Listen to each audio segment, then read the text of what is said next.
Hello बच्चों, good morning. देखो बच्चों, आज हम डिस्कस करेंगे मास डिफेक्ट। इससे पहले हम बात करें एक छोटा सा कंसेप्ट मास एनर्जी इक्विवेलेंस, जिसके बारे में आइंस्टीन ने बताया था। ठीक है, उसके बाद हम डिस्कस करेंगे बाइंडिंग एनर्जी कर्व और न्यूक्लियर स्टेबिलिटी। ठीक है, कल के लेक्चर में बच्चों मैंने थोड़ा एक कंसेप्ट समझाया था, न्यूक्लियर स्ट्रक्चर जब समझाई थी आपको, तो मैंने बताया था कि 1 एटॉमिक मास यूनिट इतने के बराबर होता है। हो सकता है वो आपको कल के लेक्चर में ना समझ आया हो ज़्यादा बेटर तरीके से, हो सकता है मैंने वहाँ पे कहा भी था बेटा डायरेक्ट याद कर लो। आज के लेक्चर में ये पॉइंट आपको अच्छे से यहाँ पे क्लियर हो जाएगा कि एक्चुअल में इसका मतलब क्या है। ठीक है बच्चों, क्लास स्टार्ट करते हैं। तो आज हम बात करेंगे बच्चों mass energy equivalence, mass defect, binding energy curve, nuclear stability curve. ठीक है, तो देखो बच्चों आइंस्टीन ने क्या कहा था इसके बारे में। सबसे पहले बात करते हैं मास और एनर्जी में क्या रिलेशन है, क्या कहता है मास एनर्जी इक्विवेलेंस का मतलब क्या है। ठीक है, आइंस्टीन ने 1905 में अपने थ्योरी में कहा था बच्चों कि Einstein in 1905 Einstein in his special theory of relativity, Einstein ने बच्चों एक थ्योरी दी थी जिसको बोलते हैं स्पेशल थ्योरी ऑफ रिलेटिविटी। उसने कहा कि आपके पास in special theory of relativity that mass is a form of energy. क्या बताया उसने कि मास क्या है, फॉर्म ऑफ एनर्जी है। He predicted that mass and energy are equivalence.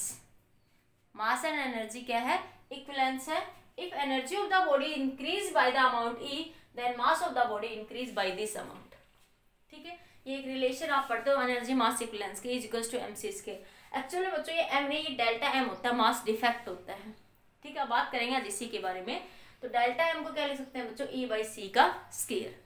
ठीक है, तो इसमें भी यही लिखा, अगर किसी बॉडी की एनर्जी इंक्रीज हो रही है तो देन बाय द अमाउंट, किसी भी अमाउंट ई से, देन इट्स मास किस फैक्टर से क्या हो जाएगा, उसका जो मास है इस फैक्टर से इंक्रीज हो जाएगा। मास इंक्रीज हुआ डिक्रीज हुआ, वही आपका क्या कहलाता है, मास डिफेक्ट कहलाता है। ठीक है, बात करेंगे इसके बारे में। तो आपने देखा होगा, मैंने आपको पिछले +1 में ही बताई थी ये बातें कि जब कोई बॉडी मूव करती है तो उसका मास क्या हो जाता है, इंक्रीज। तो आपके पास मास किसका ज्यादा होगा बच्चों, मूविंग बॉडी का मास क्या होता है, ज्यादा होता है। क्यों, देखो मास स्टेशनरी बॉडी है, एक और स्टेशनरी बॉडी रेस्ट में तुम्हारा मास मान ले 2 किलोग्राम, और एक्चुअली बच्चों वो मास 2 किलोग्राम में रिलेटिव मास होता है कि हम किसके कंपैरिजन में हम उसको मेजर कर रहे हैं। जैसे 2 किलोग्राम हम रिलेटिव मेजरमेंट है हमारी वो। तो मास और मान ले तुम्हारा मास 20 किलोग्राम है, आपके पास 40 किलोग्राम, 20 किलोग्राम की तो तुम नहीं हो अभी, सारे 40-50 किलोग्राम के हो। तो मान ले रेस्ट मास कितना आपके पास, जो भी रेस्ट मास होगा तो आपके पास मूविंग बॉडी का मास क्या होगा, रेस्ट मास जो भी है आपके पास, तो मास of the moving body, mass of the moving body. ठीक है, मूविंग बॉडी का मास क्या होगा बच्चों, यहाँ से मास स्टेशनरी प्लस में मास एक्स्ट्रा। जब वो मूव करता है तो कुछ extra amount of energy absorb करेगा या निकालेगा, तो एक्स्ट्रा अमाउंट ऑफ कुछ एनर्जी है ना बच्चों उसके पास। ठीक है, तो आपके पास जब बॉडी मूव करती है तो मूव करने के साथ साथ उसकी एनर्जी क्या हो जाती है, तो उसका मास क्या हो जाता है, इंक्रीज होता है। तो रेस्ट में जो बॉडी होती है उसका मास कम होता है और मूविंग बॉडी का मास ज्यादा होता है। ठीक है, देखो डेली लाइफ में हम इस चीज को थोड़ा कम ऑब्जर्व कर पाते हैं, क्योंकि बच्चों यहाँ पे जो कंपैरिजन बात करी थी आइंस्टीन ने, वो सी स्पीड ऑफ लाइट से बात करी थी। और कोई भी बॉडी जो आपको पता, कोई भी ह्यूमन बॉडी सी स्पीड ऑफ लाइट से मूव नहीं कर सकता, लेकिन ये फैक्ट है जब भी कोई बॉडी मूव करती है तो उसका मास क्या हो जाता है बच्चों, इंक्रीज हो जाता है। मूविंग बॉडी का मास क्या हो जाता है, इंक्रीज। तो यही कहा था आइंस्टीन ने अपनी थ्योरी में कि आपके पास मास एंड एनर्जी क्या है, equivalence. Mass converted into the energy and energy converted into the mass in different combination. उसने कहा कि that mass and energy are equivalence. If energy of the body is increase then mass of the body are increase by this amount. इस factor से हम उसको निकाल सकते हैं। एक बार नोट करो, फिर आगे बात करते हैं। क्योंकि ऐसा क्यों हो जाता है कि इसमें देख लीजिए, जैसे मास ऑफ द मूविंग बॉडी, तो जब बॉडी मूव करती है तो उसके बच्चों कुछ काइनेटिक एनर्जी भी होगी, और मास कैसे निकालेंगे उसका, सी स्क्वायर। ठीक है, कुछ एक्स्ट्रा एनर्जी हीट की फॉर्म में निकल रही है, तो हीट एनर्जी कुछ heat energy divide by C square. जब भी बॉडी मूव करेगी तो कुछ हीट एनर्जी बाहर आ रही है और डिवाइड बाय सी स्क्वायर। तो आपके पास ओवरऑल जो बॉडी मूव करती है तो उसकी काइनेटिक एनर्जी, उसकी जो मास है बच्चों, वो क्या हो जाएगा आपका, इंक्रीज हो जाएगा। ठीक है, नोट कर लो। आज इसके बारे में काफी डिटेल में बात करनी होगी बच्चों, नोट कर लीजिए जल्दी से। 1 2 3 जल्दी नोट करो बेटा।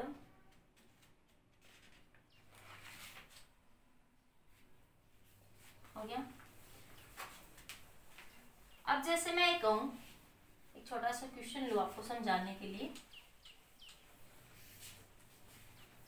कोई बॉडी है जिसका मास 2 किलोग्राम है, ठीक है, कोई भी बॉडी है जिसका मास कितना है बच्चों, 2 किलोग्राम मास, ठीक है, उसने मान लिया 5 × 10⁻³ जूल एनर्जी एब्जॉर्ब कर ली, ठीक है। ए बॉडी एब्जॉर्ब, ये जो बॉडी है जिसका मास इतना है, absorb this amount of energy, then find its mass. तो इसका मास बताइए कितना होगा। एक कोई बॉडी है, इसने इतनी एनर्जी क्या कर ली, एब्जॉर्ब कर ली, तो उसका मास निकालना। तो मास कैसे निकालेंगे बच्चों, तो क्या होता है E/c का स्क्वायर, E बच्चों 5 × 10⁻³ c बच्चों 3 × 10⁸ स्पीड ऑफ लाइट का स्क्वायर, m क्या हो जाएगा 5 × 10⁻³ ये 9 × 10⁻16। इसको सोल्व कर लीजिए बच्चों, तो ये आया 0.9 0.5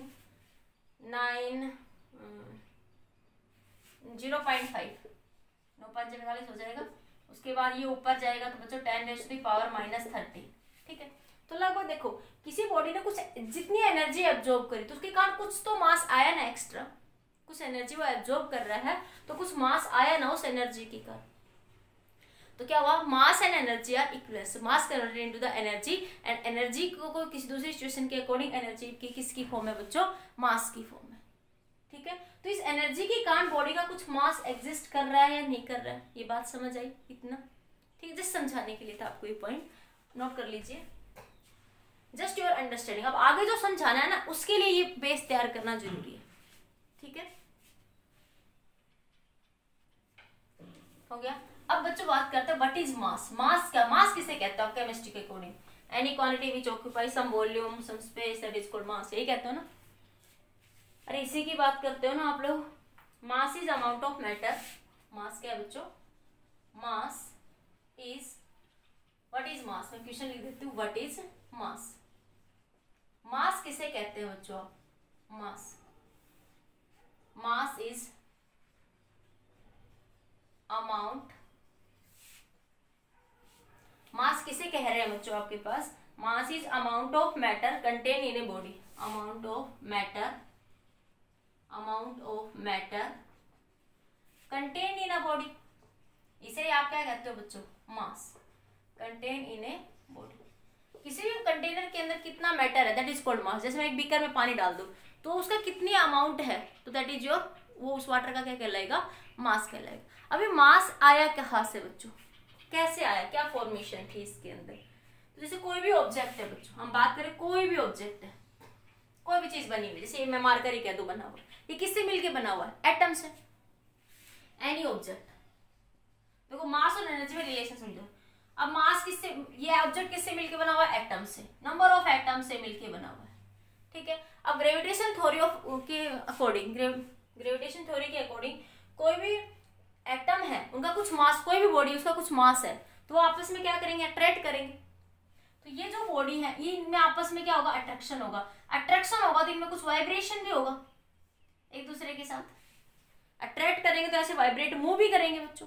तो यहाँ पे इन एटम्स की ओवरऑल हो सकता है आपको 0 दिख रही हो लेकिन कुछ काइनेटिक एनर्जी या कुछ पोटेंशियल एनर्जी तो है ना, ठीक है। देखो अट्रैक्शन है तो ये मूव करने की कोशिश करेंगे लेकिन हो सकता है एक दूसरे के इफेक्ट को कैंसिल कर रहे हो, वो एक अलग बात है बच्चों। तो इन एटम्स के बीच में कुछ काइनेटिक एनर्जी भी होगी और कुछ पोटेंशियल एनर्जी भी होगी। दूसरे तरीके से समझ लो, एटम के अंदर भी क्या होता है, न्यूक्लियस, और न्यूक्लियस के चारों तरफ इलेक्ट्रॉन क्या करते हैं, रिवॉल्व करते हैं। तो न्यूक्लियस के ऊपर भी प्लस चार्ज इलेक्ट्रॉन, तो इलेक्ट्रॉन और न्यूक्लियस के बीच में बच्चों फोर्स ऑफ अट्रैक्शन होता है, ठीक है। इलेक्ट्रॉन और न्यूक्लियस के बीच में भी क्या हो रहा है, फोर्स ऑफ अट्रैक्शन। अब देखो फोर्स ऑफ अट्रैक्शन है यहाँ पे, ग्रेविटेशन फोर्स ऑफ अट्रैक्शन, तो कुछ पोटेंशियल एनर्जी भी है। इलेक्ट्रॉन एक पर्टिकुलर पोजीशन, इलेक्ट्रॉन इस ऑर्बिट में है, इलेक्ट्रॉन इस ऑर्बिट में हम बात करें, हमने नील बोर थ्योरी में बात करी है कि इलेक्ट्रॉन यहाँ पे है, इलेक्ट्रॉन यहाँ पे है, ये हमने बात करी है वहां पे, ठीक है। तो एक पर्टिकुलर पोजीशन भी होगी, इलेक्ट्रॉन यहाँ पे है, इलेक्ट्रॉन यहाँ पे है, तो उसकी एक पर्टिकुलर पोजीशन भी है, तो मतलब पोटेंशियल एनर्जी भी है, ठीक है। और इलेक्ट्रॉन गोल गोल घूम भी रहा है अराउंड द न्यूक्लियस। इलेक्ट्रॉन क्या कर रहा है, आपके पास सर्कुलर मोशन में मूव भी कर रहा है, तो उसकी कुछ काइनेटिक एनर्जी भी है बच्चों यहाँ पे। तो यहाँ पे भी कुछ काइनेटिक एनर्जी है एटम के अंदर, कुछ पोटेंशियल एनर्जी है, जिसके कारण ये सारी सिचुएशन अराइज हो रही है यहाँ पे आपके पास, ठीक है, ये सब ये ऑब्जेक्ट के लिए बात करिए। एक ऑब्जेक्ट था जिसका मास m था, वो मास m किससे बन के बना था? एटम से। एटम्स में भी क्या हो रहा है बच्चों? वाइब्रेशन, काइनेटिक एनर्जी और पोटेंशियल एनर्जी है, सभी सारी सिचुएशन।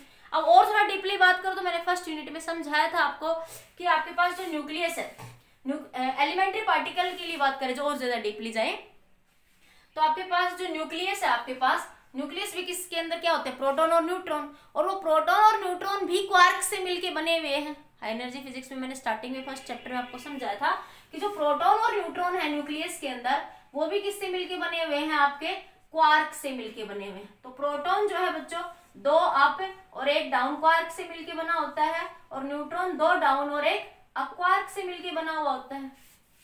अब ये कुछ क्वार्क है, कुछ मटेरियल पार्टिकल है किसी फॉर्म में, तो कुछ मास भी होगा। मास होगा तो बच्चों अट्रैक्शन होगा, अट्रैक्शन होगा तो पोटेंशियल एनर्जी भी होगी, काइनेटिक एनर्जी भी होगी। तो यहाँ पे भी बच्चों कुछ पोटेंशियल एनर्जी और कुछ काइनेटिक एनर्जी भी क्या कर रही है? इनके बीच में एग्जिस्ट कर रही है आपके पास। ठीक है, और इसी बस इतना ही पढ़ेंगे, इतना बस यहाँ तक भी आप समझ आती है। तो क्या हो बच्चों, जो मास है आपके पास, ये क्या है? इन सबकी एक एनर्जी है, potential energy plus kinetic energy. इन सब की काइनेटिक एनर्जी का सम, इसकी काइनेटिक एनर्जी, पोटेंशियल एनर्जी, इसकी काइनेटिक एनर्जी, पोटेंशियल, सब का सम है सारों की। जैसे आपके पास एटम की, फिर प्रोटॉन न्यूट्रॉन, फिर आपके पास क्वार्क मॉडल, सब के काइनेटिक और पोटेंशियल एनर्जी का क्या है बच्चों? ये सब इसमें इस दौरान ये भी होता है कुछ नेगेटिव भी आ जाए, कुछ पॉजिटिव भी आ जाए। जैसे मैं कह दूं इस सिचुएशन में एटम के लिए ए लिख दूं मैं, ठीक है, प्लस इलेक्ट्रॉन के लिए potential energy of electron and nucleus, kinetic energy of electron and nucleus, ठीक है, प्लस मैं क्वार्क के लिए बात करूं potential energy of quark plus kinetic energy of quark, और इन सब को मैं सी से डिवाइड कर दूं तो मुझे इसका मास मिल जाएगा बच्चों। तो मैं क्या कह सकती हूँ कि टोटल एनर्जी, जो भी आपके पास एनर्जी आई है, ई मान लू मैं, डिवाइड बाई सी स्क्वायर, ये मैं चीज कह सकती हूँ यहाँ से। तो मास बेसिकली क्या है बच्चों? Form of energy. क्या है बच्चों? ये फॉर्म ऑफ एनर्जी। ये देखो मास कैसे बना? मास किससे मिलके बना हुआ है? एटम से। एटम्स में भी क्या है बच्चों? वाइब्रेशन है। वाइब्रेशन है तो काइनेटिक पोटेंशियल एनर्जी है, और जो एटम भी किसी चीज से मिलके बने वहां पे भी वाइब्रेशन और काइनेटिक, तो इन सब की कोई फॉर्मेशन एनर्जी की मिलके, जिसको हम डायरेक्ट कह देते हैं कि एनर्जी डिवाइड बाई सी का स्क्वायर। तो मास क्या है बच्चों? एक तरीके से form of energy. Mass is a form of energy. ठीक है, तो हम बेसिकली क्या कह सकते हैं? Mass is an idea. लिख लो एक बार, ये नोट कर लो एक बार, समझने के लिए जस्ट बच्चों, पेपर में कोई इस तरह नहीं पूछेगा, बस मुझे एक रिलेशन फील करवाना आपको कि मास और एनर्जी कैसे एक दूसरे से रिलेटेड है। ठीक है, पर आपको थोड़ी अंडरस्टैंडिंग समझ आना चाहिए।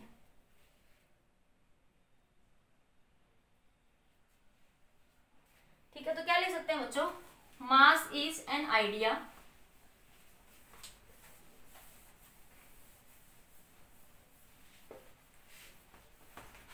तो क्या है बच्चों? क्या लिखेंगे?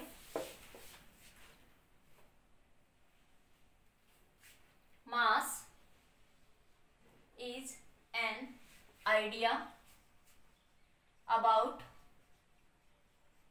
amount of energy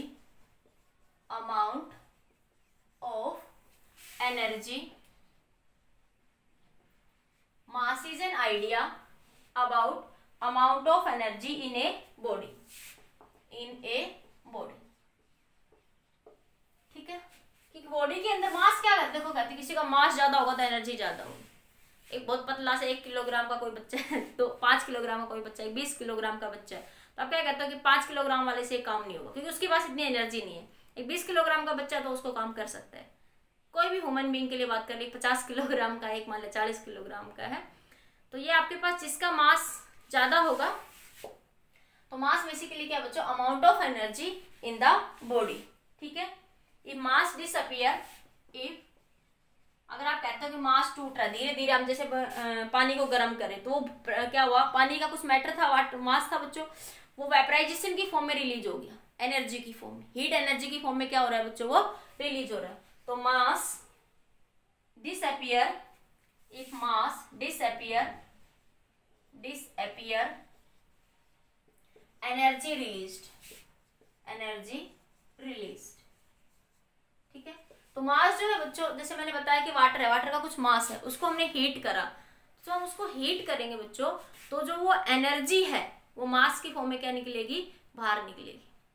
ठीक है, जो वाटर का जो मास था वो एनर्जी की फॉर्म में रिलीज हो जाएगा, एनर्जी की फॉर्म में क्या हो जाएगा, वो रिलीज हो जाएगी। तो बेसिकली क्या कह सकते हैं कि mass is converted into the energy, mass is converted into energy. ठीक है, बात आई समझ में? कुछ आई होगी ना। ठीक है, तो आपको ये बात समझ आ गई। तो अब नोट करिए इसको, बात करते हैं। अब बात करते हैं बच्चों मास डिफेक्ट की। मास डिफेक्ट क्या होता है, इतनी बात क्लियर होगी कि आपके पास बेसिकली आपका मास एनर्जी इक्विवेलेंस क्या कहता है कि mass is a form of energy. Mass क्या है बच्चों, फॉर्म ऑफ एनर्जी है। ठीक है, अब बात करते हैं बच्चों इसके अंदर मास डिफेक्ट क्या होता है। Mass defect, mass defect, mass defect. ठीक है, देखो बच्चों क्या पाया गया एक्सपेरिमेंटली, जैसे आपके पास न्यूक्लियस है। ठीक है, तो न्यूक्लियस के अंदर क्या होता है, प्रोटॉन और न्यूट्रॉन, प्रोटॉन और न्यूट्रॉन। तो जब हमने इंडिविजुअल प्रोटॉन और न्यूट्रॉन की मेजरमेंट करी तो बच्चों मास कुछ और पाया गया। ठीक है, और जब हमने पूरे न्यूक्लियस का मास मेजर करा तो मास कुछ और था। जैसे मैं सपोज कहूं बच्चों, मेरे पास ये एक बुक है, मैं कहूँ ये एक बुक है। ठीक है, मुझे इस बुक का मास मेजर करना है, तो मैंने इसको रखा मेजरमेंट के लिए। तो इसका मास आया मान लिया 2.99 किलोग्राम। इसका मास कितना आ रहा था, मान लिया 3 किलोग्राम आ रहा था। मान लिया इस बुक का मास कितना आया, 3 किलोग्राम, सपोज दैट। ठीक है, पूरी बुक को लिया, उठा के रख दिया। ठीक है, अब इसके एक एक पेज को, पहले एक एक पेज को मेजर करा अलग अलग, एक एक पेज को अलग अलग मेजर करा गया इंडिविजुअली। एक एक पेपर को अलग अलग करके इंडिविजुअली मेजर करा गया। तो पाया गया बच्चों कि जो मास है वो मान लिया कितना आ रहा था, 2.899 किलोग्राम। देखो इन दोनों में थोड़ा सा डिफरेंस आ गया। यही जो डिफरेंस है बच्चों, ये क्या कहलाएगा, मास डिफेक्ट। यही क्या कहलाएगा आपका, मास डिफेक्ट और बाइंडिंग एनर्जी। तो आपके पास क्या लिखोगे, मास डिफेक्ट। तो सबसे पहले बात करते हैं बच्चों मास डिफेक्ट, और बाइंडिंग एनर्जी भी यहीं पे बात कर लेंगे। मास डिफेक्ट और बाइंडिंग एनर्जी, बाइंडिंग एनर्जी। तो क्या लिखेंगे बच्चों यहाँ पे, the mass of the nucleus, the mass of the nucleus less than the individual nucleons, less than the mass of the individual, less than the mass of the individual nucleons। Individually जो मास major करा गया बच्चों nucleus का, nucleus का मास उससे क्या था आपके पास, कम था। ठीक है, इंडिविजुअल न्यूक्लियस, इंडिविजुअली आप कह सकते हो कि यह sum of the mass of the nucleus. आप ऐसे कह सकते हो the mass of the nucleus less than the mass of the mass of the nucleons, less than the mass of the nucleons making it, जो इसको बना रहे हैं बच्चों, जो इसको बनाया किसने था, न्यूक्लियंस ने। तो आपके पास क्या था बच्चों, देखो ये आपके पास मान लिया प्रोटॉन और न्यूट्रॉन, ये नंबर ऑफ प्रोटॉन न्यूट्रॉन है, ऐसे बना दो, प्रोटॉन न्यूट्रॉन, ये नंबर ऑफ प्रोटॉन न्यूट्रॉन्स थे न्यूक्लियस के अंदर। इन सब से मिलके क्या बना हुआ है बच्चों, एक न्यूक्लियस बनाया। यहाँ ये न्यूक्लियस बना हुआ है आपके पास। जैसे मैंने कहा ये नंबर ऑफ पेपर बना के, नंबर ऑफ पेपर को लेके, ये नंबर ऑफ पेपर मान लो, ये नंबर ऑफ पेपर से, पेपर का काम कौन कर रहा है यहाँ पे, न्यूक्लियस। इन सबको मिला के एक बुक बना दी। ठीक है, तो ये न्यूक्लियस बन गया। और जब ये न्यूक्लियस बना बच्चों यहाँ पे, तो क्या पाया गया यहाँ पे, कुछ अमाउंट ऑफ, ये जो मास था, ये जो मास है न्यूक्लियंस का, mass of nucleons greater than होता है बच्चों मास ऑफ द न्यूक्लियस से। मास ऑफ द न्यूक्लियस जो है वो ग्रेटर देन होता है किससे, मास ऑफ द न्यूक्लियस। ठीक है, तो क्या होगा बच्चों, ये न्यूक्लियॉन्स है सारे, ये proton neutron proton neutron proton neutron proton neutron proton, इस तरीके से सारे, ये सारे प्रोटॉन न्यूट्रॉन ही तो होते हैं न्यूक्लियस के अंदर। तो जब ये मिले तो यहाँ पे क्या बना, ये न्यूक्लियस बना। और कुछ एक बाद में बात करेंगे, क्योंकि जब वो बनता है तो कुछ एनर्जी भी रिलीज होगी यहाँ पे, ठीक है। जब प्रोटॉन मिलके बाइंड बंधेंगे किसी बॉन्ड से तो कुछ एनर्जी रिलीज करेंगे, और वो एनर्जी ही क्या कहलाएगी बच्चों, बाइंडिंग एनर्जी, ठीक है। तो आपके पास फिलहाल पहले सबसे पहले बात करें मास डिफेक्ट। तो मास डिफेक्ट क्या है बच्चों, न्यूक्लियॉन्स का जो मास है वो न्यूक्लियस के मास से ज्यादा है, तो इनका जो मास का डिफरेंस है बेसिकली वही क्या कहलाएगा बच्चों, मास डिफेक्ट। तो मास डिफेक्ट बेसिकली क्या होगा बच्चों, आपके पास mass of the nucleus, nucleons minus mass of the nucleus, mass of the nucleons minus mass of the nucleus. Nucleons क्या होगा, मतलब क्या बच्चों, mass of the proton plus mass of the neutron, mass of the protons plus mass of the neutrons minus mass of the nucleus. पूरे nucleus का mass, देखो nucleus में है क्या बच्चों, प्रोटॉन और न्यूट्रॉन। इस बात को समझाने के लिए फिर से समझ लीजिए कि प्रोटॉन न्यूट्रॉन के इस बुक के इंडिविजुअल पेपर मान लो, ये इंडिविजुअल पेपर है अलग अलग, प्रोटॉन और न्यूट्रॉन, इन सबको मिला के ये एक बुक बना दी, तो ये क्या बन गया, न्यूक्लियस, ठीक है। तो इंडिविजुअल पेपर का जो मास है वो इस पूरी बुक के मास से ज्यादा है, ये जो डिफरेंस है यही क्या कहलाता है बच्चों, मास डिफेक्ट। नोट करिए एक बार इस पॉइंट को जल्दी से बच्चों।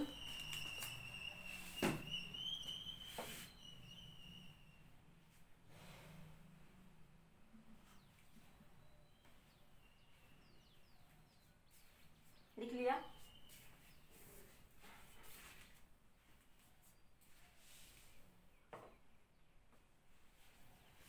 हो गया। क्या लिखोगे यहाँ पे, हटा दो मैं ये, तो लिखो बच्चों यहाँ से, हो गया ना सबका। तो यहाँ से लिखिए बच्चों, basically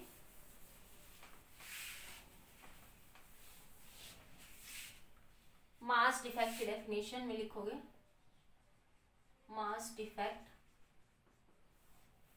is the difference of, it is the difference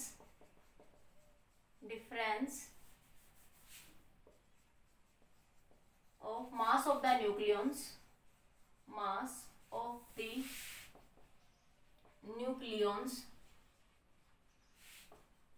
and mass of the nucleus, mass of the nucleus, ठीक है। ये आया कहाँ से बच्चों, ये डिफरेंस क्रिएट क्यों हुआ, ठीक है। क्या हुआ बच्चों, जब आपके पास न्यूक्लियॉन्स मिलके, सारे न्यूक्लियॉन्स आपस में मिलके एक न्यूक्लियस बना रहे थे, ये सारे पेपर आपस में जुड़ के एक बुक, इन सारे पेपर को इकट्ठा जोड़ा, तो क्या हुआ है कि एनर्जी रिलीज हुई, और वो एनर्जी ही क्या कहलाती है बेसिकली, वहां पे उनका मास डिफेक्ट कहलाती है। तो आप इस चीज को अपनी लैंग्वेज में लिख सकते हो, basically some mass disappear, some mass disappear during the formation of the nucleus. This mass disappear during the formation of the nucleus, and some energy is released, and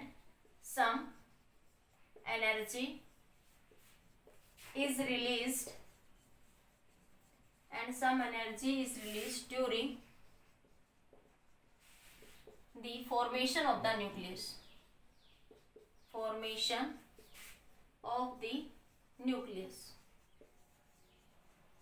some energy is released during the formation of the nucleus. This mass that appear as, this mass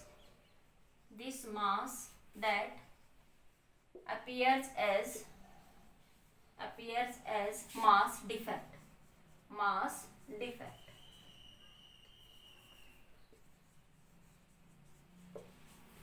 ठीक है। मैंने क्या बच्चों कि आपके पास nucleons थे, आपके पास सारे, ये मिलके क्या बना रहे हैं आपका न्यूक्लियस, ठीक है। और जो आपके पास न्यूक्लियॉन्स में क्या, ये प्रोटॉन और neutron. Some amount of energy release होगी यहाँ पे, और जो ये एनर्जी रिलीज होगी बच्चों इसे कहेंगे बाइंडिंग एनर्जी। ये क्या कहलाएगी आपकी बाइंडिंग एनर्जी। नोट करिए एक बार इस पॉइंट को, कैसे आएगी अभी समझाती हूँ, 1 मिनट। बेसिकली क्या याद रखोगे, तो आपको जस्ट समझाने के लिए बताया मैंने क्या कि मास डिफेक्ट का मतलब बच्चों mass of nucleus minus mass of nucleus. ये क्यों क्रिएट हुआ है, क्योंकि ये एनर्जी यहाँ से रिलीज हुई कुछ, जब न्यूक्लियन मिलके न्यूक्लियस बना रहे तो ये कुछ एनर्जी रिलीज हुई, ठीक है। यही किस तरीके से फॉर्म में मिलेगी एज ए मास डिफेक्ट, क्योंकि mass and energy are equivalence बच्चों, बता चुकी हूँ पहले ही मैं, ठीक है। That is called mass defect. Note करिए।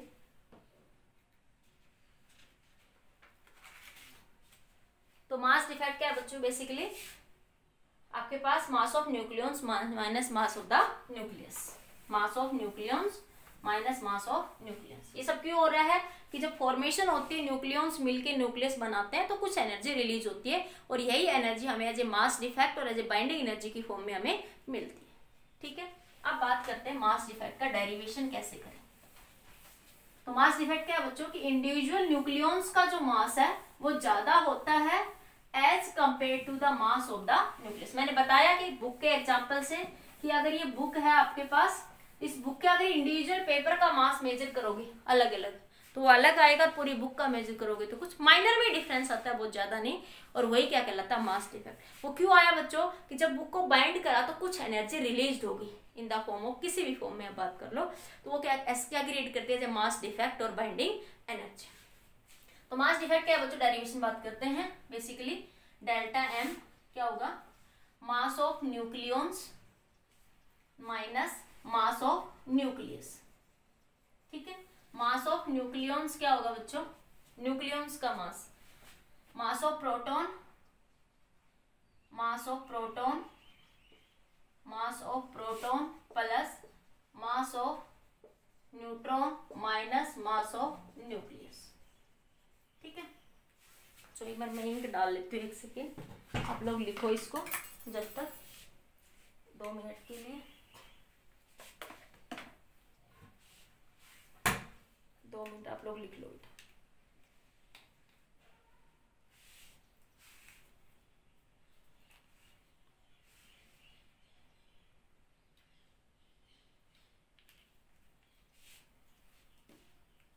लिख लिया। क्या बनेगा बच्चों, डेल्टा एम, इसको क्या लिख सकते हो, प्रोटॉन क्या कहलाएंगे, M mass of the proton का एमपी कह दो, और टोटल प्रोटॉन का मास क्या होता है जेड, एटम के अंदर प्रोटॉन क्या बताता है जेड इंटू ए, तो जेड से मल्टीप्लाई कर दिया, ठीक है। न्यूट्रॉन का मास मैं mn कह दूं बच्चों, तो न्यूट्रॉन क्या होते हैं आपके a minus Z, number of neutrons क्या होंगे न्यूक्लियस में a माइनस जेड, ठीक है। तो एक न्यूट्रॉन का मास mn, तो a माइनस जेड के लिए इससे मल्टीप्लाई कर दिया, ठीक है। तो एक प्रोटॉन का मास mp कह दे, एक प्रोटॉन का मास, एक न्यूट्रॉन का mn कह दिया, ठीक है। तो नंबर ऑफ प्रोटॉन कितने होंगे जेड, नंबर ऑफ न्यूट्रॉन क्या होंगे a माइनस जेड, तो टोटल न्यूक्लियस का मास आ जाएगा यहाँ से minus mass of the nucleus, ठीक है। ये क्या कहलाएगा बच्चों आपके पास डेल्टा एम, और आपने पढ़ा था E क्या होता है energy, delta M into C square, ठीक है। तो यहाँ से एनर्जी की वैल्यू क्या हो जाएगी, जो बाइंडिंग एनर्जी जो रिलीज हो रही है, तो एनर्जी की वैल्यू आ जाएगी बच्चों यहाँ से Z del M P plus A minus Z M N minus mass of nucleus into C square. ये क्या कहलाएगी बच्चों बाइंडिंग एनर्जी। अब बात करेंगे इसके बाद, that is called binding energy, binding energy. Note करिए इसको एक बार जल्दी से।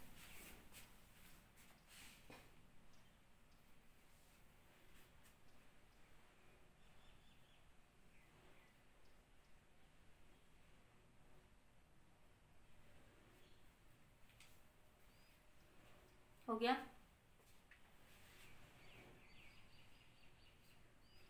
हो गया।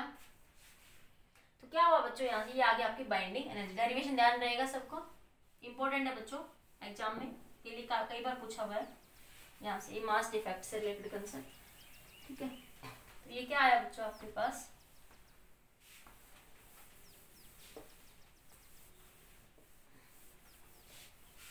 तो क्या हो रहा था बच्चों, देखो एक बार बाइंडिंग एनर्जी की डेफिनेशन देखते हैं।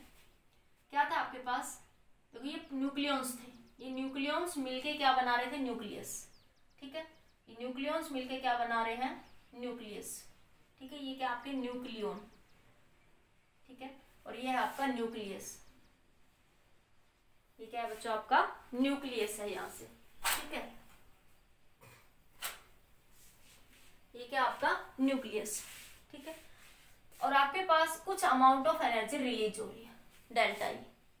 कुछ अमाउंट ऑफ एनर्जी क्या हो रही है, क्योंकि जब न्यूक्लियॉन मिलके न्यूक्लियस बना रहे तो बंधेंगे बच्चों किसी बॉन्ड से, और वो वहां पे आपके पास कुछ एनर्जी क्या हो रही है, रिलीज हो रही है।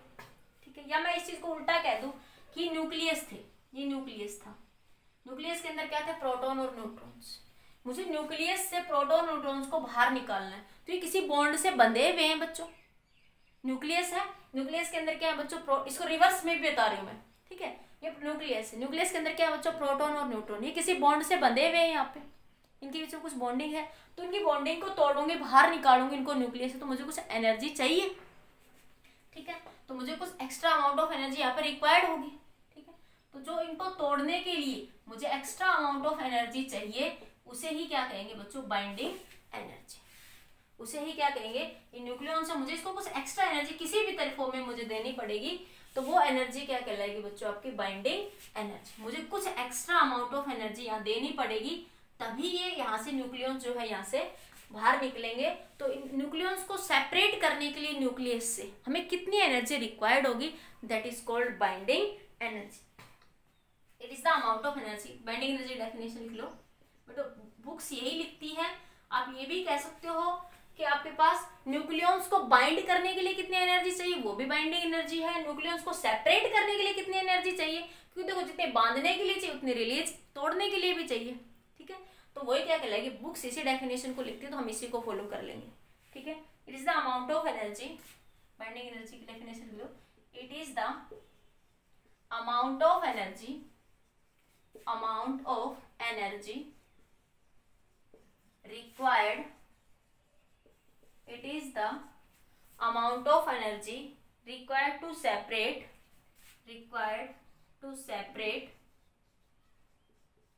all nucleons from the nucleus is called binding energy, binding energy.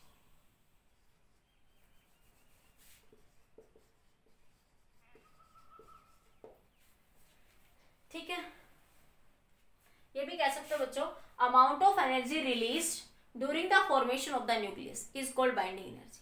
Amount of energy released, book इस डेफिनेशन को लिखती है बच्चों, बाकी आप ये भी लिख सकते हो, the amount of energy, amount of energy released during the formation of the nucleus is called binding energy. ठीक है, बाकी बेसिकली हर बुक एनसीईआरटी इसी को फॉलो करती है कि आपके पास न्यूक्लियॉन्स को न्यूक्लियस से सेपरेट करने के लिए हमें कितनी एनर्जी चाहिए, that is called binding energy. तो amount of energy required to separate the nucleus from the nucleus is called binding energy. ठीक है, नोट करिए।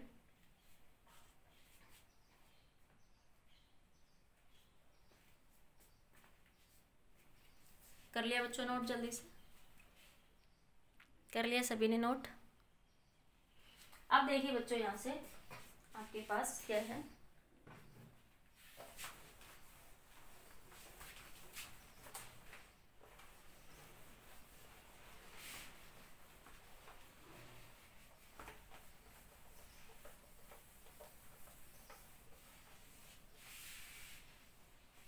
अब देखिए यहां से बच्चों, देखो आपने अभी क्या लिखा मैथमेटिकली कि बाइंडिंग एनर्जी जो थी आपके पास E, जो बाइंडिंग एनर्जी थी, बाइंडिंग के लिए E भी लिख दिया। ठीक है, डेल्टा E होती है आपके पास, यहाँ से ये वैल्यू कितनी आएगी, ZMP प्लस में A माइनस ZMN, यही आई थी ना अभी, प्लस में minus mass of the nucleus, minus mass of the nucleus, mass of nucleus. N मतलब बच्चों न्यूक्लियस, एन वर्ड क्या बता रहा है, न्यूक्लियस, समझ जाओगे, कैपिटल एन लिखा हुआ है, ठीक है। अगर ये तो बच्चों हमने न्यूक्लियस के लिए बात करें, अगर एटम के लिए डिफरेंस की बात करें, एटम किससे मिलकर बना होता है, अगर बात करें for atomic mass, for atom, ठीक है। एटम के लिए बात करें बच्चों तो एटम में क्या होता है, न्यूक्लियस होता है और इलेक्ट्रॉन इसके चारों तरफ रिवॉल्व होते हैं, प्रोटॉन न्यूट्रॉन और इलेक्ट्रॉन इसके चारों तरफ रिवॉल्व होते हैं, ठीक है। तो फॉर एटम के लिए करेंगे बच्चों तो इसी सिचुएशन को, इसको सी स्क्वायर से मल्टीप्लाई कर देंगे बच्चों बाइंडिंग एनर्जी के लिए, किससे मल्टीप्लाई कर देंगे, सी स्क्वायर। ये मास डिफेक्ट आया था, ई बी, ई क्या बना, डेल्टा एम मास डिफेक्ट, उनका डिफरेंस इनटू सी स्क्वायर, ये रिलेशन मिल गया यहाँ से, ठीक है। अब बात करें फॉर एटम, एटम के लिए क्या करेंगे बच्चों, एटम में इलेक्ट्रॉन और इंक्लूड हो जाएगा, और आपको पता है एटम में जितने प्रोटॉन होते हैं उतने ही क्या होते हैं आपके इलेक्ट्रॉन, जेड इंटू ए, जितने किसी भी एटम में प्रोटॉन्स होते हैं उतने ही क्या होते हैं, इलेक्ट्रॉन्स होते हैं। तो मैं यहाँ से इस बाइंडिंग एनर्जी के रिलेशन को क्या लिख दूंगी, Z M P plus A minus Z M N.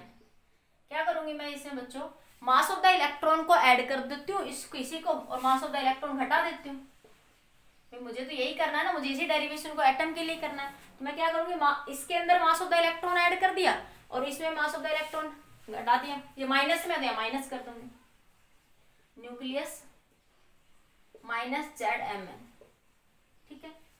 तो यहां से आपके पास ये क्या बना, E B plus Z M P, Z बाहर ले लू, mass of proton plus mass of electron plus A minus Z mass of neutron minus, ये बना mass of nucleus, mass of nucleus minus Z M E बच्चों, M ई है plus Z M ई। तो देखो ये न्यूक्लियस के मास में इलेक्ट्रॉन का मास ऐड हो गया, तो ये पूरे एटम का मास बन गया, ये न्यूक्लियस के मास में क्या हो गया, इलेक्ट्रॉन का मास हो ऐड हो गया, तो ये किसका मास बन गया बच्चों, एटम का मास बन गया, ठीक है। अब देखो हाइड्रोजन में क्या होता है, प्रोटॉन्स और इलेक्ट्रॉन बराबर ही होते हैं आपके पास, ठीक है, एक ही प्रोटॉन होता है एक इलेक्ट्रॉन, तो Mp प्लस Me को मैं क्या लिख सकती हूँ, क्योंकि हाइड्रोजन के केस में एक ही प्रोटॉन होता है और एक इलेक्ट्रॉन, तो इसको मैं मास ऑफ हाइड्रोजन एटम के बराबर लिख सकती हूँ, क्योंकि में एक ही प्रोटॉन होता है और एक ही इलेक्ट्रॉन होता है। तो मैं इसको ऐसे लिख सकती हूँ, Eb is equals to Z M H, ठीक है। बाकी आपका कंसेप्ट आ गया बच्चों, ये plus A minus Z into M N minus, ये एटम का मास होगा, एटम को क्या लिख सकते हैं, Z into A into M, ये मास ऑफ द एटम। तो ये रिलेशन आ गया फॉर द एटम। एनर्जी के लिए बच्चों वही सी स्क्वायर से मल्टीप्लाई करना मत भूलो, एनर्जी के लिए थ्रू आउट सी स्क्वायर से मल्टीप्लाई करना है, सी स्क्वायर से मल्टीप्लाई करना है एनर्जी के लिए, सी स्क्वायर से क्या कर दोगे, मल्टीप्लाई, ठीक है। इतना नोट करिए बच्चों जल्दी से।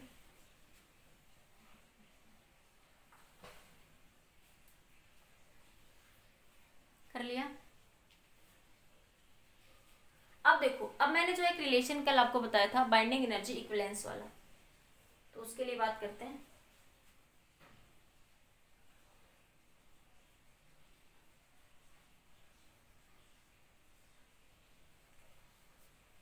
हो गया। अब बात करते हैं, हो गया रिलेशन, ध्यान रहेगा बच्चों, बस एटम के लिए इलेक्ट्रॉन का ऐड हो कर दे, क्योंकि एटम में इलेक्ट्रॉन भी आ जाएगा, सिर्फ न्यूक्लियस में तो प्रोटॉन और न्यूट्रॉन्स की बात करते हैं, ठीक है। ये आया बच्चों आपके पास यहाँ से, तो थोड़ा लेक्चर आज का भी लंबा होगा, क्या करूँ बच्चों में, बड़ा हो ही जाता है फिजिक्स में लेक्चर, क्योंकि टॉपिक कंप्लीट नहीं होता जब तक मजे नहीं आते, इसलिए टॉपिक को कंप्लीट करके भेजना होता है, ठीक है।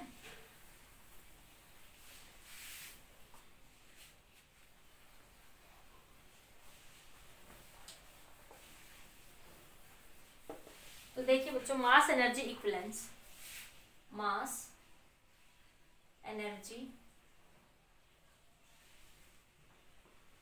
इक्विवेलेंस, मैंने कहा था कि कल के लेक्चर में मैंने कहा था डायरेक्ट याद कर लेना बेटा, बाद में बात करते हैं, ठीक है। या मैं ये कह दूं इसको फाइंड द बाइंडिंग एनर्जी, इसी चीज को फाइंड, एनसीईआरटी का क्वेश्चन है ये, find the binding energy, binding energy associated with one atomic mass unit, binding energy associated with one atomic mass unit. कल बताया था बच्चों मैंने कि वन एटॉमिक मास यूनिट कितने के बराबर होता है, 1.67 10⁻27 किलोग्राम। ठीक है, तो पूछ रहा बाइंडिंग एनर्जी ई क्या हो जाएगी बच्चों, डेल्टा एम सी का स्केयर। ठीक है, तो यहाँ से आपके पास डेल्टा एम की वैल्यू कितनी दे रखी है, दे रखी है एटॉमिक मास यूनिट, तो 1.67 10⁻27 सी स्पीड ऑफ लाइट 3 × 10⁸ का स्केयर। ये वैल्यू जूल में आ जाएगी बच्चों, ये जो वैल्यू आएगी किसमें आएगी, जूल में। ठीक है, अब आपको पता है कि 1 इलेक्ट्रॉन वोल्ट कितने के बराबर होता है, 1.6 10⁻19 जूल की। तो एक जूल कितने के बराबर हो जाएगा। ठीक है, आपके पास एक जूल के लिए इसको रिवर्स कर दोगे तो इसको इतने से डिवाइड कर दो यहाँ पे, तो ये बन जाएगा, एक जूल की वैल्यू यहाँ रख दो, 1.6 10⁻27 3 × 10⁸ का स्केयर 1.6 10⁻19। इसको जब बच्चों यहाँ से सोल्व करोगे तो ये वैल्यू मिलेगी 931.5 मेगा इलेक्ट्रॉन वोल्ट। तो मास एंड एनर्जी में बता चुके यार इक्विवेलेंस होते हैं आपके पास। तो वन एटॉमिक मास यूनिट, तो एक एटॉमिक मास यूनिट की वैल्यू कितनी आ गई बच्चों, यहाँ से एक एटॉमिक मास में बता चुकी, mass is a form of energy. Mass क्या है बच्चों, यहाँ से is a form of energy. तो मैं यहाँ से अगर मैं मास निकालूं तो E/c², अगर मैं यहाँ से m निकालूंगी तो वन एटॉमिक मास यूनिट आ जाएगा। तो मैं यहाँ से कह सकती हूँ बच्चों वन एटॉमिक मास यूनिट कितने के बराबर है, 931.5 मेगा इलेक्ट्रॉन वोल्ट की। अगर टू एटॉमिक मास यूनिट की बात करूं तो देखो यहाँ से देखो, एक एटॉमिक मास यूनिट इतनी एनर्जी के बराबर है। Mass and energy are equivalence, पहले समझा चुकी हूँ बेसिक में, मास एंड एनर्जी का इक्विवेलेंस। तो एक एटॉमिक मास यूनिट इतनी एनर्जी के बराबर है, तो दो एटॉमिक मास यूनिट कितने के बराबर हो जाएगा, 2 × 931.5 मेगा इलेक्ट्रॉन वोल्ट की। ठीक है, अगर मैं कहूँ बच्चों डेल्टा एम, तो delta M atomic mass unit कितने के बराबर हो जाएगा, delta M × 931.5 mega electron volt की। Delta M atomic mass unit इतने के बराबर हो जाएगा। तो क्या ध्यान रखोगे, अगर आपको मास किसकी फॉर्म में दे रखा है, एटॉमिक मास यूनिट की फॉर्म में, क्वेश्चन में क्या ध्यान रखना है कि अगर आपको मास एटॉमिक मास यूनिट की फॉर्म में देना है, दे रखा है, तो आप सीधा क्या करो, उसको 931.5 से मल्टीप्लाई कर दो। अब एक न्यूमेरिकल करवाते हैं, उसके थ्रू समझ आएगा। नोट करिए एक पॉइंट, न्यूमेरिकल देखो एक बार, जल्दी इसको नोट कर लो बच्चों। कर लिया नोट, हो गया। देखिए बच्चों, जैसे क्वेश्चन है आपके पास, ये calculate the binding energy of an alpha particle in mega electron volt given mass of proton mass of neutron is this. ठीक है, देखो mass of proton alpha particle के लिए निकालना है। प्रोटॉन का मास ये दे रखा है एटॉमिक मास यूनिट की फॉर्म में, किलोग्राम में नहीं दे रखा बच्चों, किस में दे रखा है, किलोग्राम, एटॉमिक मास यूनिट में। मास को किसकी फॉर्म में दे रखा है, एटॉमिक मास यूनिट की फॉर्म में मास दे रखा है आपको। ये प्रोटॉन का मास है, ये एक न्यूट्रॉन का मास है, और ये हीलियम न्यूक्लियस का मास ये दे रखा है। तो दूसरा बाइंडिंग एनर्जी निकालनी है आपको। ठीक है, तो और आपको क्वेश्चन में तो दे रखा है, ना दे रखा हो तो भी बच्चों आपको ये रिलेशन याद रखना है कि one atomic mass unit 931.5 mega electron volt या 931 मेगा इलेक्ट्रॉन वोल्ट। ठीक है, वो आप देख लेना। 930 इजी कैलकुलेशन के लिए 0.5 को थोड़ा नेगलेक्ट कर देते हैं, तो वैल्यू होते हैं 931.5 मेगा इलेक्ट्रॉन वोल्ट। और तो आप इसको ध्यान रख सकते हो। क्वेश्चन में 930 दे रखी है, क्वेश्चन में भी आप सॉल्यूशन के लिए भी आप लोग 931 यूज कर सकते हो कई बार, थोड़ा 0.5 इजी कैलकुलेशन के लिए, और कुछ नहीं। तो मास डिफेक्ट का ये फार्मूला था, ZMP + A - ZMN माइनस का मास ऑफ द न्यूक्लियस। तो देखो एक प्रोटॉन का मास बच्चों ये दे रखा है, हीलियम है, हीलियम के अंदर 2 प्रोटॉन है और 2 ही क्या न्यूट्रॉन है। ठीक है, तो जेड क्या बता रहा है, नंबर ऑफ प्रोटॉन्स, तो इसको 2 से, एक प्रोटॉन का मास इतना, तो 2 प्रोटॉन के लिए 2 से मल्टीप्लाई कर दिया। न्यूट्रॉन के लिए देखिए बच्चों, न्यूट्रॉन भी 2 ही होंगे, 4 - 2, तो एक न्यूट्रॉन का मास इतना है, तो 2 न्यूट्रॉन के लिए इसको मल्टीप्लाई करके फाइंड आउट कर लेंगे। ठीक है, पहले समझ लो बाद में लिखना। ठीक है, फिर क्या करा बच्चों, न्यूक्लियस का मास उन्होंने ये आपको गिवन दे रखा है। ठीक है, अब क्या करेंगे, डेल्टा एम, यहाँ से डेल्टा एम क्या करेंगे, इन दोनों को ऐड कर लेंगे, mass defect ZMP + A - Z × MN। ठीक है, तो इन दोनों को यहाँ से ऐड कर लेंगे और इसमें से ये न्यूक्लियस का मास ये घटा देंगे, तो ये आ गया मास डिफेक्ट और ये एटॉमिक मास यूनिट के फॉर्म में आया है बच्चों आपका। अब आपको पता है कि ये E = delta m c square का फॉर्मूला पढ़ा है, लेकिन ये नहीं लगा के सीधा क्या करोगे, ये मैं बताऊंगी कब लगाना है। इसको सीधा 1 एटॉमिक मास यूनिट की वैल्यू कितनी है बच्चों, 931। तो मतलब इस मास को अगर तुम 931 से मल्टीप्लाई कर दोगे तो एनर्जी की वैल्यू आ जाएगी। किसकी वैल्यू आ जाएगी, एनर्जी की। यही तो निकाला था अभी आप लोगों ने कि 1 एटॉमिक मास यूनिट की वैल्यू कितनी थी, 931। तो E = delta m c square करके यही तो निकाला था, ठीक है, जिसकी वैल्यू आई थी 931 मेगा इलेक्ट्रॉन वोल्ट। तो एक एटॉमिक मास यूनिट की वैल्यू इतनी थी, तो डेल्टा m की बताया था रिलेशन, तो डेल्टा m की लिखा दो, delta m × 1 atomic mass unit. तो एक एटॉमिक मास यूनिट की वैल्यू कितनी थी, 931। तो 2 एटॉमिक मास यूनिट की वैल्यू 2 × 931। तो delta m atomic mass unit की वैल्यू डेल्टा m × 931। तो ये एनर्जी की वैल्यू बताएगा आपको। तो क्या ध्यान रखना है बच्चों, अगर मास एटॉमिक मास यूनिट में दे रखा हो तो जो डेल्टा m आए उसको सीधा 931 से मल्टीप्लाई कर दो। क्या करोगे, उसको सीधा जो डेल्टा m मास इफेक्ट आएगा उसको सीधा कितने से मल्टीप्लाई कर दोगे, 931 से। तो आपका आंसर क्या निकल के आ जाएगी, बाइंडिंग एनर्जी आपकी यहाँ पे निकल कर आ जाएगी। ठीक है, नोट करिए बच्चों एक बार। एक और क्वेश्चन देखिए, अगर यहीं पे ये मास किलोग्राम में होते, ये नोट कर लो फिर बताते हैं, कर लो नोट, कर लिया, हो गया। अगर बच्चों यहीं पे ये मास किलोग्राम में होता, किस में होता, किलोग्राम में होता ये मास, ठीक है। जैसे मैं ये कह देती कि ये मास होता 1.67 × 10⁻27 किलोग्राम, ये 1.68, ये 67 होता है 46726 होता है, मैंने बताया था। और न्यूट्रॉन का मास होता है 1.6749 × 10⁻27 किलोग्राम, ठीक है। तो यहाँ पे क्या करते हैं, इसको 1.67 × 10⁻26 इसको मल्टीप्लाई करते हैं, ठीक है।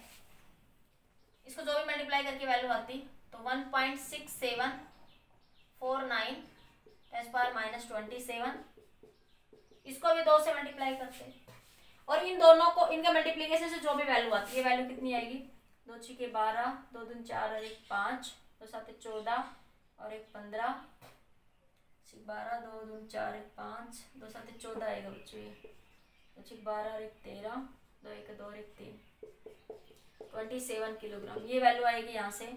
2 × 9 = 18, 2 × 4 = 8, 1 = 9, 2 × 7 = 14, 2 × 6 = 6, 2 × 1 = 13, 2 और 1 = 3, 3.10⁻27 किलोग्राम, ठीक है। अब इसको यहाँ पे इस फॉर्मूले में लगाओ आप लोग, ठीक है। तो ये वैल्यू आ जाती है यहाँ से 3.3452 10⁻27 प्लस 3.3498 10⁻27 -4, ठीक है। हीलियम का एटॉमिक मास कितना हो जाएगा, 4। इसमें से इसको घटा देंगे बच्चों, ठीक है। ये जो मास की वैल्यू आएगी इसको इसमें से घटा देंगे, न्यूक्लियस के मास में एटम का मास देता है, वहां पे हीलियम के लिए फिर वो एटम का मास देगा। अगला क्वेश्चन करवा रही हूँ। अब जो ये वैल्यू आएगी इनके डिफरेंस से, मान लिया बच्चों इनका जब डिफरेंस करा आपने, जो भी आपके पास न्यूक्लियस का मास है उसको यहाँ से डिफरेंस करेंगे आप लोग, किलोग्राम के फॉर्म में निकालेंगे, फिर न्यूक्लियस के मास को भी जो भी वैल्यू आएगी, आई डोंट नो, मैंने अभी जस्ट 4 लिख ली, ठीक है। तो इनको डिफरेंस करके मान लिया ये कुछ वैल्यू वाले 0.0314 कुछ ऐसे वैल्यू आ गई, 313 कुछ ऐसी वैल्यू आ गई किलोग्राम में, ठीक है। तो डेल्टा m आ गया किलोग्राम, क्योंकि ये किलोग्राम में दे रखी सारी वैल्यू, किसमें सारी वैल्यू, किलोग्राम। अब जब एनर्जी निकालोगे तो क्या करोगे, ये जो वैल्यू है 0.0313 इसको c स्क्वायर से मल्टीप्लाई करो, तब ये बाइंडिंग एनर्जी। अगर मास किलोग्राम में दे रखा है बच्चों तो आप लोग ये ध्यान रखना, मैं वैसे तो आपको इनडायरेक्ट वे में समझा चुकी हूँ, ठीक है। अगर मास किलोग्राम में दे रखा है तो ही आप c स्क्वायर से मल्टीप्लाई कर, क्योंकि देखो तो अभी तुमने जो रिलेशन निकाला था मास एनर्जी इक्विवेलेंस का, डेल्टा m c स्क्वायर, तो आपने यही करा था 1.67 10⁻27 किलोग्राम 3 × 10⁸ का स्क्वायर। फिर इसको मेगा इलेक्ट्रॉन वोल्ट में कन्वर्ट करने के लिए हमने क्या करा था, 1.6 10⁻19 से डिवाइड करा था, तो ये वैल्यू आई थी 931 मेगा इलेक्ट्रॉन वोल्ट। तो मेरे पास ये एक एटॉमिक मास यूनिट की वैल्यू आ गई थी एनर्जी की फॉर्म में, ठीक है। और अगर मास की, अब सीधा सीधा क्या ध्यान रखना है आपको, अगर मास आपको किसकी फॉर्म में दे रखा है, एटॉमिक मास यूनिट की फॉर्म में दे रखा है, तो आप सीधा 931 से मल्टीप्लाई कर दोगे तो बाइंडिंग एनर्जी निकल जाएगी। डेल्टा एम को आप क्या करोगे, डेल्टा एम को सीधा 931 से मल्टीप्लाई कर दोगे तो बाइंडिंग एनर्जी आ जाएगी कब, जब mass defect atomic mass unit की फॉर्म में दे रखा है मास की वैल्यू। अगर मास किलोग्राम में दे रखा है तो उसको सोल्व करोगे किलोग्राम में और फिर उसको सी स्क्वायर से मल्टीप्लाई करके सॉल्यूशन करो। बाकी आपके 95%, 99% कहूंगी मैं, 96% सारे न्यूमेरिकल लगभग आपके इसी पे मिलेंगे, एटॉमिक मास यूनिट पे ही, कि डेल्टा एम को सीधा 931 से क्या करना है, मल्टीप्लाई करना है। ठीक है, एक नोट करिए, एक और न्यूमेरिकल देखते हैं, इसको नोट कर लो, सोल्व कर लेना इसको। एक और न्यूमेरिकल देखो इसके बेस पे। देखिए बच्चों, एक न्यूमेरिकल और है आपके पास, कह रहा है calculate the binding energy of A calcium nucleus this. ये कैल्शियम के न्यूक्लियस का मास दे रखा है, ये न्यूट्रॉन का मास, ये प्रोटॉन का मास। ठीक है, तो वही निकाला बाइंडिंग एनर्जी। तो बाइंडिंग एनर्जी क्या होगा, डेल्टा एम इनका डिफरेंस। ठीक है, तो देखो जेड एम पी, आपके पास कैल्शियम में 20 प्रोटॉन्स होंगे, 20 ही न्यूट्रॉन्स होंगे, तो 20 से इन दोनों वैल्यूज को मल्टीप्लाई करेंगे, टोटल नंबर ऑफ न्यूक्लियॉन्स का मास आ जाएगा। टोटल न्यूक्लियॉन्स का मास आ गए, इसमें से न्यूक्लियस के मास को सब्ट्रैक्ट करेंगे, न्यूक्लियॉन्स का मास आ जाएगा बच्चों। इनको देखो, जेड एम पी है, जेड की वैल्यू 20, ए माइनस जेड की वैल्यू 20, इनको मल्टीप्लाई करा तो ये आ गया।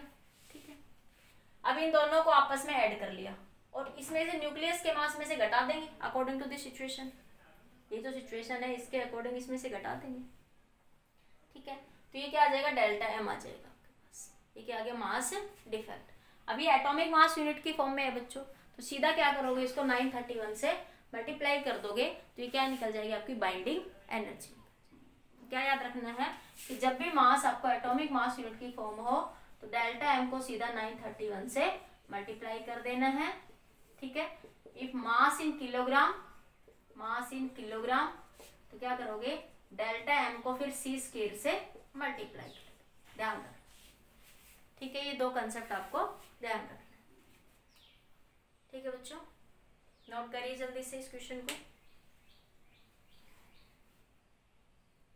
ठीक है, नेक्स्ट वीडियो लेक्चर में बात करेंगे nuclear stability and binding energy curve के बारे में। ठीक है, आज का लेक्चर काफी बड़ा हो जाएगा। आज के लिए बच्चों इतना ही, बाकी नेक्स्ट लेक्चर में बात करेंगे।